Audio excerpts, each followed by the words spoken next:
So, hello everyone out in Ashland. This is Michael Herbert, our town manager here. And I just wanted to start providing little brief updates on coronavirus and how we're addressing it here in Ashland. And I don't anticipate doing these every day, but I do plan on doing them regularly, and hopefully you'll find it useful. Today I just want to talk a little bit about the COVID-19 situation, what my approach is to handling it, and what we have done so far, and how you can get more information on what we're doing here and what you can do at home to help us get through this situation. And I think we can all agree this is really an unprecedented situation that we're facing right now on a number of different fronts. And at first I just want to acknowledge that I know there's a lot of fear, and I know there's a lot of anxiety about what's going to happen now and in the future. I know people are worried about their health and safety. I know people are worried about their economic situation of both themselves as individuals and families, and then also as businesses. And many of you are probably trying to figure out what you're going to do with your kids 24 hours a day as, again, we go through this unprecedented situation. My approach to this pandemic has been really, first, I want to determine how we as a community can slow the spread of coronavirus in town, amongst the town itself, and then also amongst our employees. It's very, very important to flatten that curve and to ensure that we're doing everything that we can to make sure that this thing doesn't spread unnecessarily. Second, and this is kind of happening concurrently, is making sure that all essential programs and services are still being offered to the extent that it's practical. Again, this is an ever fluid situation, and so things will change. Third is really more the long term.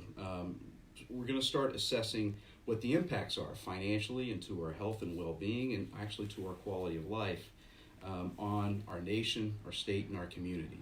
Again, this is starting to look at more of the long-term impacts. And then finally is how are we going to make a plan to address those long-term impacts as well. That's probably going to be a few months down the road. I'll just say that right now.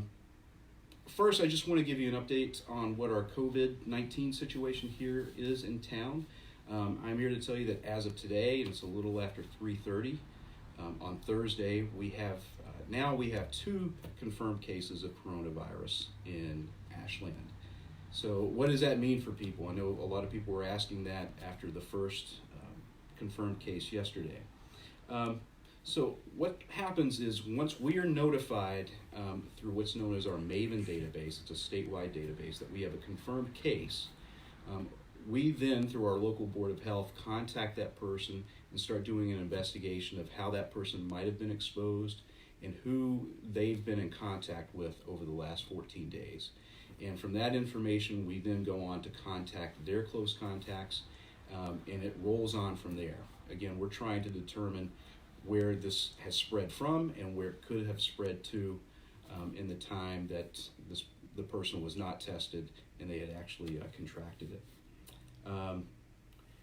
And I should really reiterate that if you have any symptoms, what you should be doing is you should be calling your primary care physician and following their instructions on what to do.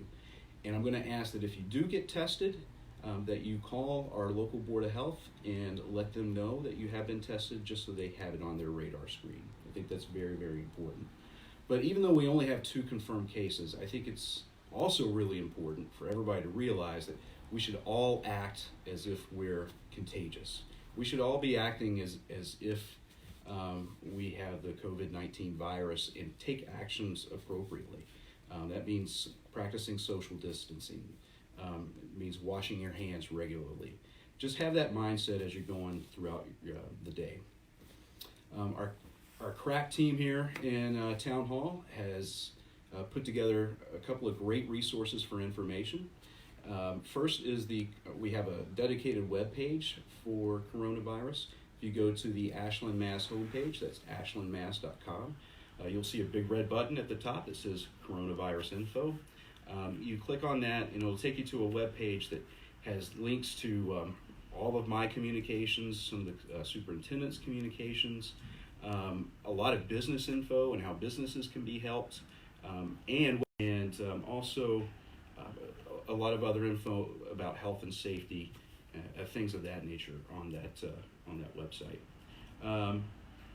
We also have a dedicated coronavirus hotline for people who have questions that are not general government questions, but they are not emergencies. So feel free to give us a call there. It's staffed during regular working hours, and that number is 508-532-7900. We also have a website, an email that we're utilizing. It's COVID19@ashlandmass.com. And if you reach out to us that way, if we don't have the answer right away, hopefully we can get it for you very, very soon. So moving on to what is open, from a townwide operational standpoint, what is happening right now. So we have closed all of the municipal buildings effective this past Monday. They're still closed. We do have staff, though, still in the building. So if you have general government questions, please call the appropriate department, and hopefully we'll be able to help you. Our police, fire, DPW, they are still responding as they always have and always will. I just ask that if you do call, that you let them know, you let the dispatcher know if you have or exhibiting any symptoms like flu-like symptoms or cold symptoms. It will not affect their response. It just lets them take a few more precautions. Payments can still be made through the drop box outside of Town Hall. Also, in response to this, we have waived all online bank fees and charges, or we are absorbing them. So really to encourage you to pay online as much as you can. Our recreation department is actually starting to develop programs that you can do at home. The first one has actually been started. Kelly Rund, she has put together a scavenger hunt at the state park that you do with your family, not with a number of other families. And I expect more programming like that to happen in the future. Our library is actually, if you've reserved books at the library, you now have the opportunity to go pick them up. So you just drive to the library, one of our library staff members will come outside and actually drop it off in your trunk. And I think the library will be putting together programs that they could do virtually or what you can do at home, and we'll be providing that info fairly soon. Just want to reiterate, these situations are very, very fluid. They might change from day to day, so just make sure you follow along with us on our social media pages or my newsletter, and we'll try to let you know about those as soon as possible. We also have the Restaurant and Resident Relief Fund. This coronavirus has taken a big impact on people's food security and then also the business end of our restaurants. And in order to try to address those, we've partnered with the Ashland Emergency Fund to really purchase food from the restaurants to provide it to families who have a need for food in our community. I cannot impress upon you enough how important the emergency fund, Ashland Emergency Fund, is going to be now and in the future for this community. So I would encourage you to go to their website and donate.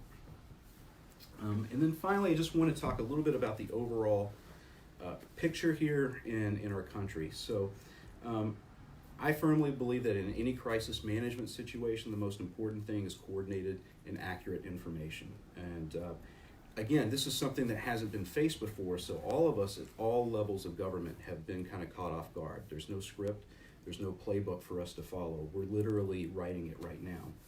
And at the beginning, I think everybody could see that those efforts amongst federal, state, and local government was a little bit disjointed. I'm pleased to see that that is now changing. We're starting to see more communication and coordination amongst those entities, and I think that's getting stronger every day. The state legislature passed a $15 million fund for COVID-19. The first set of funding, $5 million of that funding has been released to local boards of health so they can better assess and then also address the response of COVID-19. Also want to say the governor and the legislature They've been working really well together and putting together a set of relief packages. There's been a small business loan fund. Some of the red tape surrounding unemployment has been cut, so people who need unemployment benefits, they should be able to get those easier. And then a number of reforms have been proposed, and I believe debated today in the legislature on how to loosen up again some of the red tape and the statutory requirements regarding town business, so things like town meetings and elections. And for those of you that have been following what's happening at the federal level, there is a significant relief package that is being debated. We'll see what shape that comes in its final form, and I'm hopeful and I'm confident that it will address the things that need to be addressed and at a sufficient level. So that's really where it seems like we are on the state and federal level as well.